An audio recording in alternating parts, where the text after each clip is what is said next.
Bueno, ya llegamos vivos a la sexta clase de nociones básicas de literatura, muy básicas como se darán cuenta. Vamos a retomar un poco lo que dijimos en las clases anteriores. Yo les había hablado de una tríada, ¿recuerdan? El autor o autora, la obra literaria y la aparición a partir de los 60 o un poco antes de el lector. Todo lo que tenga que ver con el lector es estudiado bajo el concepto de recepción, es decir, cómo es recibida una obra literaria. Y ya se está gestando, después de los 50 más o menos, un movimiento que comienza a pensar que los sentidos del texto no están en el autor ni en el libro, sino en quien lee. Quien lee es el que pone los sentidos, ¿no? Esto es una expresión que yo recuperé de Jonathan Kuller que dice, la intención del autor se deja de lado, ¿no? El sentido del texto lo otorga el lector. Jonathan Kuller, o Jonathan Kahler, no sé cómo se pronuncia, que está dentro, que es el que recupera un poco las ideas de House y de Iser. Y así nace la estética de la recepción. ¿Por qué estética de la recepción y no simplemente recepción? ¿Qué es la estética?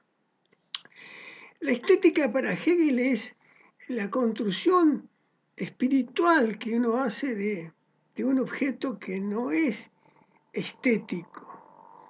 En su famoso libro de lo bello y sus formas, yo recuerdo que Hegel dice que cuando miramos un paisaje y decimos que es bello, en realidad el paisaje no es bello, el paisaje simplemente es. Quien le otorga belleza, quien le otorga belleza al paisaje, es el que mira, es el que mira desde, digamos, sus ideas sobre belleza, ¿no? Ahí nace el idealismo filosófico.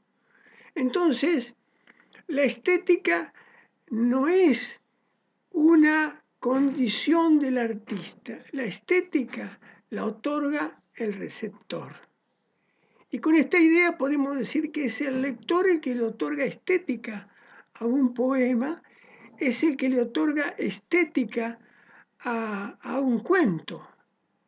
Voy a leer, por ejemplo, ahora un poema muy conocido de Oliverio Girondo, que no fue bien recibido en su tiempo. Pensamos que Girondo escribe Espantapájaros allá por 1920 y pico, 1922 creo, y en este libro, que tengo aquí a mano y que adoro también, es uno de mis libros preferidos, Espantapájaros, escribe un poema inicial que es una verdadera provocación y que obviamente no pudo ser tomado como por los lectores de su tiempo como una invitación a la belleza formal. Ese es el más conocido y muchos lo llegaron a conocer más que nada a través de la película de Eliseo Subiela, El lado oscuro del corazón, donde Darío Grandinetti se iba a los bares a buscar putas y les leía, les decía este poema, hasta que encontró una prostituta que también conocía el poema y se enamoró de ella.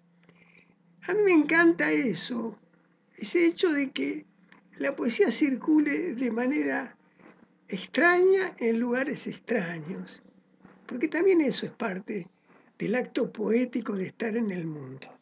Les voy a leer este provocativo texto escrito por un dandy porteño, para mí el mayor de nuestros poetas, o uno de los mejores poetas argentinos, ¿no? Y que dice así: no se me importa un pito que las mujeres tengan los senos como magnolias o como pasas de higo, un cutis de durazno o de papel de lija. Le doy una importancia igual a cero al hecho de que amanezcan con un aliento afrodisíaco o con un aliento insecticida. Soy perfectamente capaz de soportarles una nariz que sacaría el primer premio en una exposición de zanahorias. Pero eso sí, y en esto soy irreductible, no les perdono bajo ningún pretexto que no sepan volar. Si no saben volar, pierden el tiempo las que pretenden seducirme. Este jactancioso personaje, muy bien encarnado en la película por Darío Grandinetti, que se llama también curiosamente Oliverio,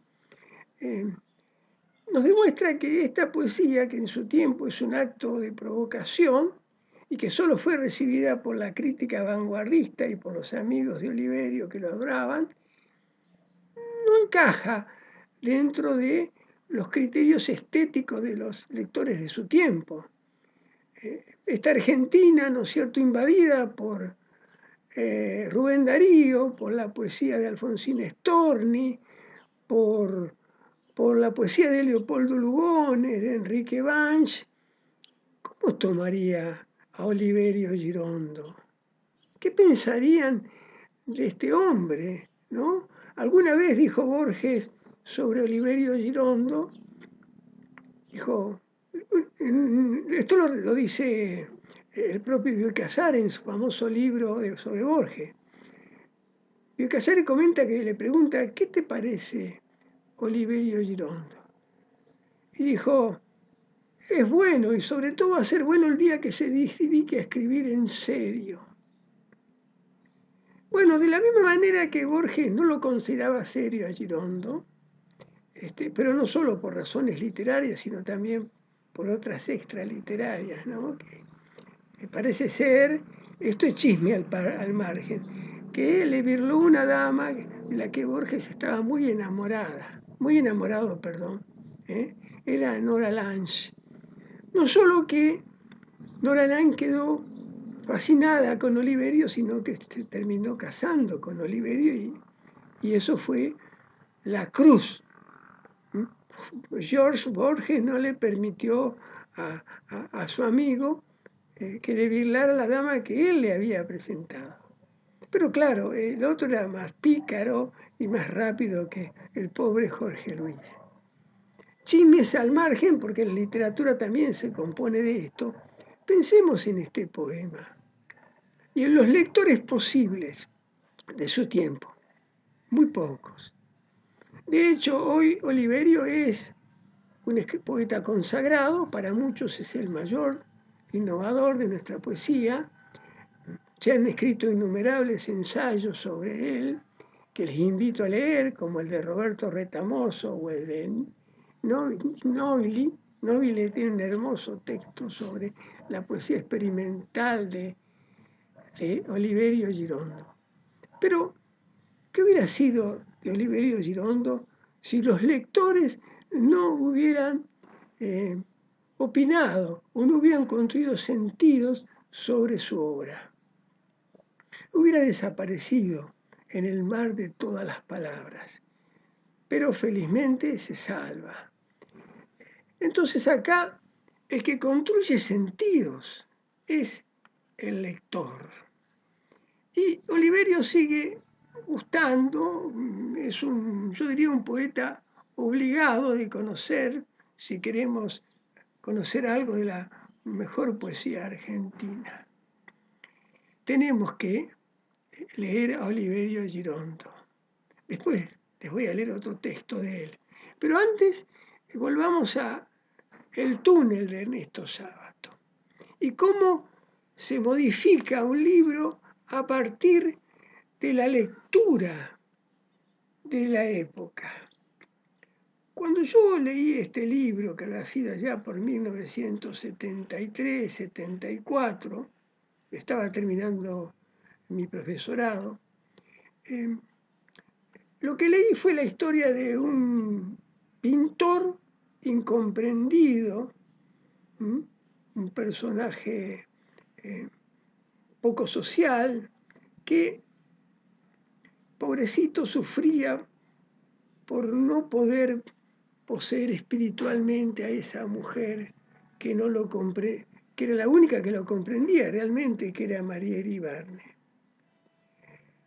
De alguna manera fui acompañando los movimientos de Juan Pablo Castel, de aquellos estudios críticos que se hicieron sobre la obra, en la que se mostraba a Juan Pablo Castel como un sujeto de la oscuridad, perdido, engañado, estafado por esa mujer cruel que no sabe lo que quiere en definitiva.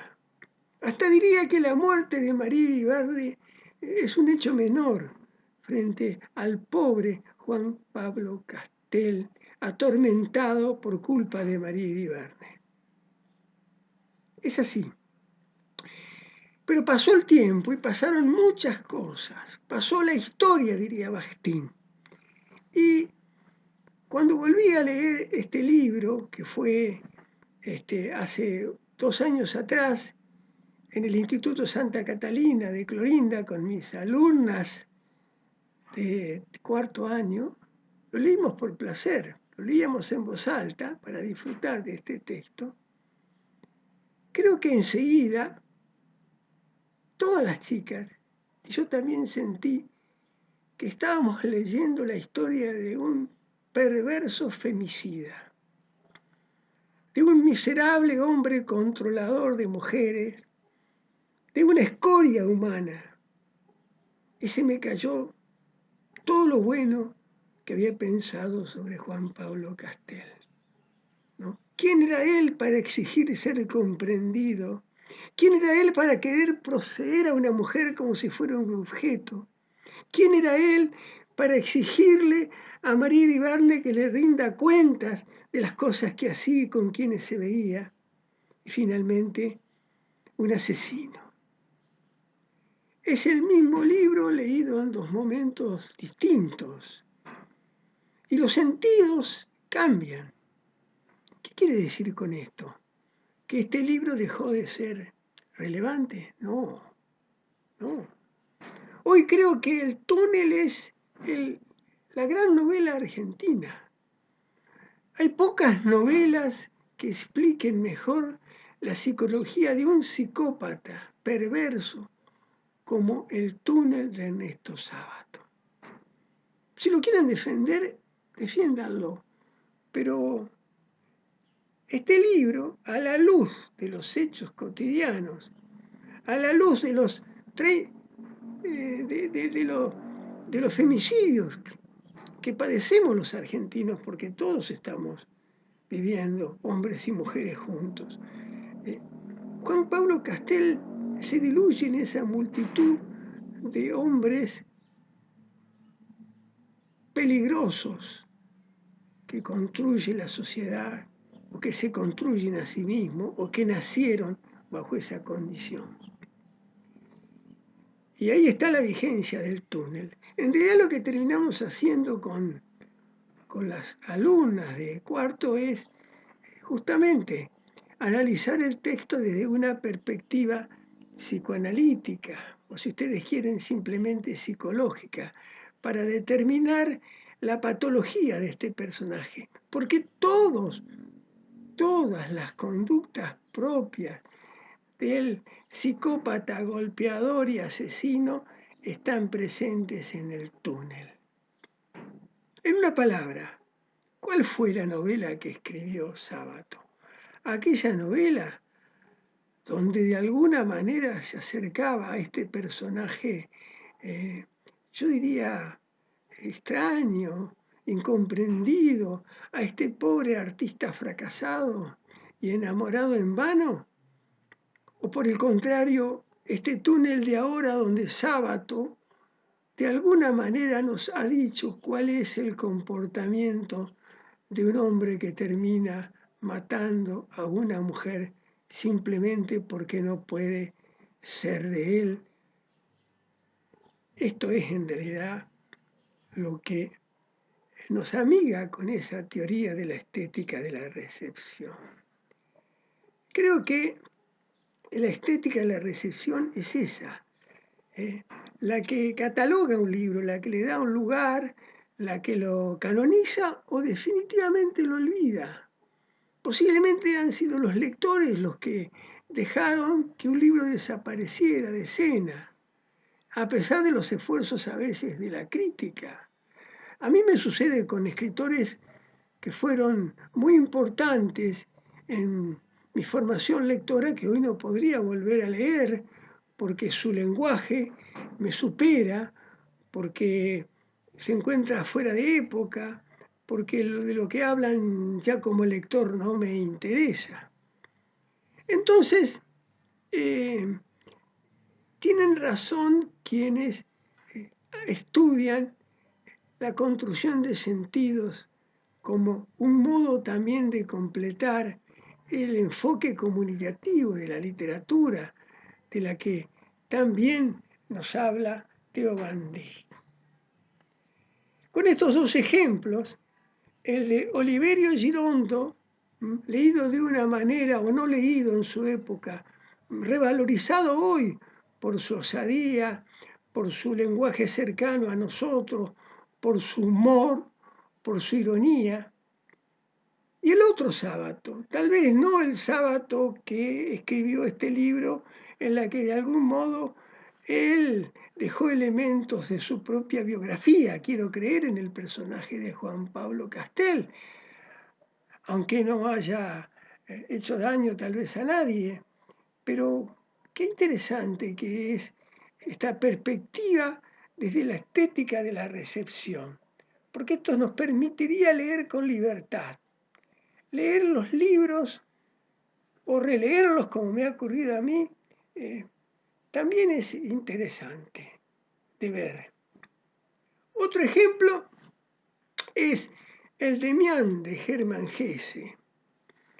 Es un libro que fue publicado por Hermann Hesse en 1919, apenas terminada la Primera Guerra Mundial. Hermann Hesse publica esta novela que él no se anima ni siquiera a firmar, sino que usa un seudónimo que es el nombre del personaje, que es Sinclair. Sinclair, como el nombre del personaje, así circuló el libro. Hesse lo considera un libro de iniciación, un libro que enamoró a las generaciones posteriores. Es un libro que hasta ahora no ha dejado de leerse. Sobre todo impactó mucho en los años 60 y 70 porque las generaciones, sobre todo norteamericanas, de lo que llamamos la sociedad postindustrial, y en la que reconocemos a la famosa generación Beatnik, a los hippies, adoptaron el Demián como un libro de cabecera. El Demián junto a El guardián entre el centeno de Salinger son libros canónicos para esos lectores de esa generación. Pero hoy es importante el Demián. El Demián o Demián de Hermann Hesse. ¿Cómo lo leeríamos hoy? Bueno, hay que releer a Hermann Hesse y ver qué nos sucede como lectores. Cortázar lo leyó en los años, yo diría, en que él se enamora de los movimientos revolucionarios de América Latina y no tiene una buena opinión sobre el Demián. Ustedes pueden encontrar en YouTube eh, poniendo simplemente Cortázar sobre Hermann Hesse y considera que el libro es una impostura. Incluso reconoce que cuando leyó como joven también encontró lo mismo. No siente simpatía para el libro. Reconoce que Hermann Hesse es un formidable narrador, pero que a él como lector el libro le pareció un libro pobre, hasta lo llega a catalogar de deleznable. Fíjense Qué interesante que es esto de la estética de la recepción. El hecho de que alguien haya escrito un cuento, una poesía o una novela y crea que ha alcanzado la gloria, no es cierto, porque en definitiva son los lectores quienes dirán si ese libro sirve o morirá para siempre. Hay libros incluso que se leen muchísimo en un tiempo. Yo recuerdo el Papillon de Henri Charrier, leído en los 70, por ser un libro muy comprometido con la realidad de América Latina, con las revoluciones eh, que ocurrían aquí, con la guerrilla. ¿eh? Sin embargo, hoy nadie leería Papillon. Me parece un libro deprimente desde el punto de vista formal. No ha sobrevivido su tiempo. Como tampoco han sobrevivido las novelas existencialistas y tediosas de Eduardo Malleo.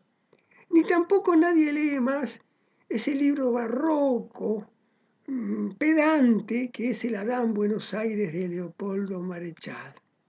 Me encanta la poesía de Leopoldo Marechal, pero me parece que ya el Adán Buenos Aires, y a lo mejor genera una polémica, es un libro insoportable hoy día. Hasta acá llegamos.